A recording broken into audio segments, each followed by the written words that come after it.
શાળાના આચાર્યની બદલી થતા ગામ લોકોએ શાળાને તાળા મારી વિરોધ નોંધાવ્યો છે। દિયોદર તાલુકાના ગોલવી નવા પ્રાથમિક શાળાના આચાર્યની એકાએક બદલી થતા ગોલવી ગામના ગામ લોકોએ વિરોધ નોંધાવ્યો, જેમાં ગોલવી નવા પ્રાથમિક શાળાને તાળા મારી આચાર્યની બદલી રોકવાની માંગ કરી છે।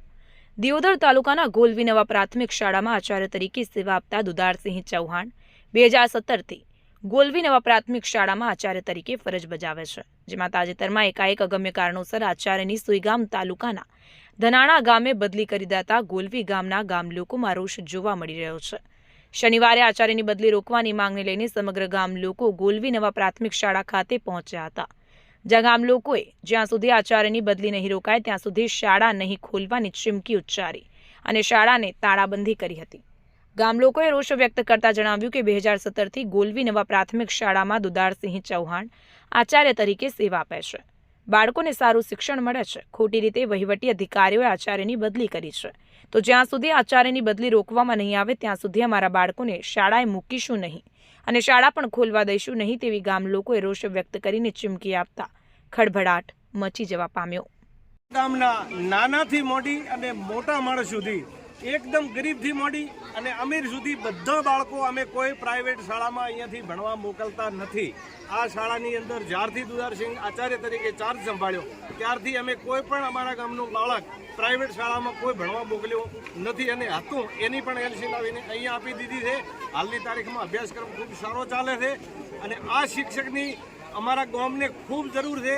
એમના અંગત કારણોસર કોઈ પણ કર્મચારી અથવા તો કોઈ ગવર્મેન્ટની કે કોઈ રાજકારણની અંદર આમાં કિનાખોરી કોઈ કરી હોય તો એને જાતિ કરી અને આ શિક્ષકને અમારી શાળામાં રાખવામાં આવે એવી અમારી માગ છે અને જો અમારી માગ ને સંતોષાય તો આ શાળાને અમે તાળું ખોલવા દેવાના નથી। એક કદાચ અમારી ઉપરવટ થઈ અને તાળું ખોલવું પડશે તો અમારા બાળકોનો એલસી અમે ગમે ત્યાં બીજી શાળામાં આપીશું, બાકી આ શાળાનો અમે બહિષ્કાર કરવાના 100% એટલે કોઈ પણ સંજોગોમાં અમારો શિક્ષક અમારે અહીંયા આ શાળામાં જોઈએ।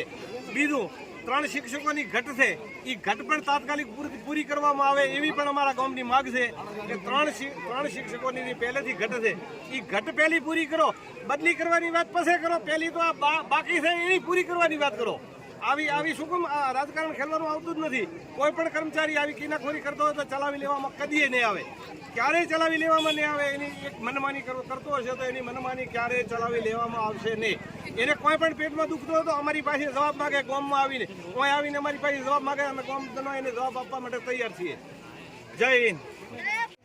આજે ગામના જે આચાર્ય સ્થાનિક છે એમની બદલીનો હુકમ કર્યો છે યુપીઓ સાહેબ, એટલે અમે આજે અમારા ગોલવી નવા સ્કૂલની તાળાબંધી કરી છે અને ખરેખર હલકો અન્યાય થયો છે આ શિક્ષણને।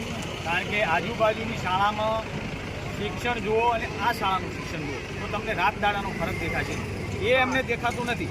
આ ખાલી એમની એક કિન્નાખોરીના લીધે, કારણ કે એમને ખાલી સોશિયલ મીડિયાના કોઈ પ્રશ્નના લીધે ખરેખર આ શિક્ષણનો અન્યાય થયો છે, એટલે એના લીધે અમે આજે ગોલવી નવા સ્કૂલની તાળાબંધી કરી છે। શિક્ષકની જરૂર હોવાની અમારે શિક્ષકની જરૂર હતી। એ શિક્ષક અમને સારું ભણાવતા હતા। એક શિક્ષક અમારી નહીં હોય તો અમારી શાળા બંધ થશે ને અમારા ભવિષ્ય બગડશે। અમારા શિક્ષક હોવાથી અમે આગળ વધતા હતા।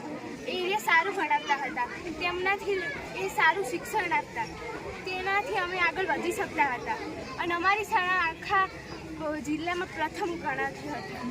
એટલે અમારે શિક્ષકની જરૂર છે, અમારે શિક્ષક અમને પાછા આપો। મારા આચાર્ય સાહેબની કાલે બદલીનો આદેશ થયો છે, એના વિરુદ્ધમાં ગામ લોકોએ તાળાબંધી કરી છે। 4/8/2025ના સાહેબે કંઈક નોટિસ આપી હતી અને એની તપાસમાં સાહેબે એમને ગઈકાલે છૂટા કરવાનો આદેશ કર્યો છે, એના વિરુદ્ધમાં ગામ લોકોએ તાળાબંધી કરી છે। ક્યાંક ને ક્યાંક ગામ લોકોમાં ક્યાંક શિક્ષકની એકદમ વહીવટીતંત્ર બદલી કરતા ક્યાંક રોષે ભરાયા છે, શું કહેશો બદલી?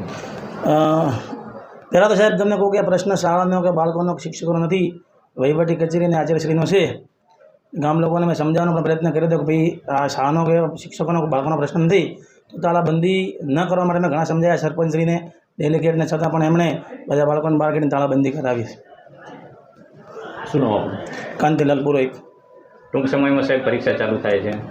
હા, પરીક્ષા ચાલુ થાય છે। સંપૂર્ણ આયોજન અમે સમય ઓછો હોવા છતાં પણ અમે પૂરું સંપૂર્ણ આયોજન કરી દીધેલ છે। સોમવારથી અમારી પ્રથમ સત્રાંત પરીક્ષાઓ ચાલુ થાય। શાળામાં કેટલું મહેકમ છે અને કેટલા બાળકો છે? હાલમાં 327 બાળકો ધોરણ 1 થી 8માં છે. 1 થી 8 ધોરણમાં અમારે 10+1 એટલે કે 10 શિક્ષકો અને 1 એસ્ટાટ આચાર્યનું મહેકમ છે. એસ્ટાટ આચાર્ય હાલમાં કાર્યરત નથી. ધોરણ 1 થી 5માં 1 જગ્યા અને 6 થી 8માં 2 જગ્યાઓ ખાલી છે.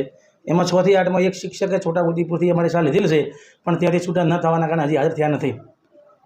સર, આ તાળાબંધી થતાં ક્યાંક ને ક્યાંક ઉપરના અધિકારીને જાણ કરી છે કેમ? હા, મેં ઉપર અધિકારીને અમારા સેન્ટર શાળામાં અને દિયોદર કચેરીએ ટીપી સાહેબને જાણ કરી છે. આ તાળાબંધી આગળ લાગુ રહેશે તો શિક્ષણ પરીક્ષા કઈ રીતે આપી શકશે બાળકો?